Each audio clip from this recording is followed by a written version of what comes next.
advice would you give him on the way forward in Syria? Well, I would tell him to continue with what he's doing, and that is engaging with Ankara, sending his top advisors and cabinet secretaries over to engage with their Turkish counterparts, and also not to be scared to engage with President Erdogan directly, because there is a way that the United States can ensure it maintains its security interests in northeastern Syria while rebuilding that important relationship with Turkey.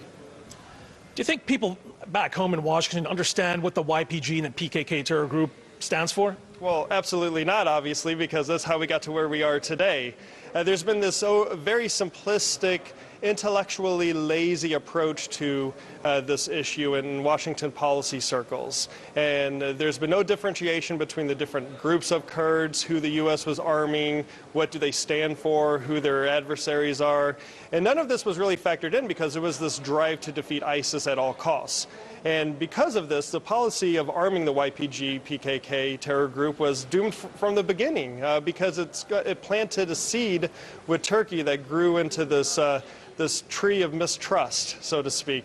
So now we need to get back on track with our relationship with Turkey while maintaining our security interests in northern Syria. With the U.S. military continuing to pull out of Syria and with Operation Peace Spring currently in a pause, do you foresee this as a new opportunity for counterterrorism cooperation between the United States, Turkey, and its local partners? Well, so far I am cautiously optimistic about what's going on. Once this pause is completed, if all of the YPG fighters and their heavy weapons are out of the 32-kilometer buffer zone, and Turkey is able to maintain stability and security in that buffer zone, then I think that creates a new political space for further engagement between the U.S. and Turkey on going forward in Syria. So what you're telling me is that despite the naysayers in Washington, it's not all doom and gloom?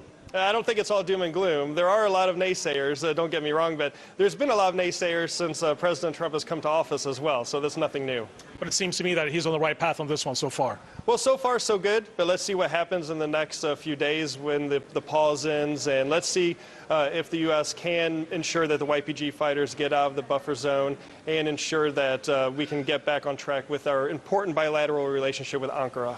Luke Coffey from Heritage, thank you so much. Always appreciate your perspective. And there you have it, Ali John. Of course, the relationship between the U.S. and Turkey at an important inflection point moving forward with Operation Peace Spring at a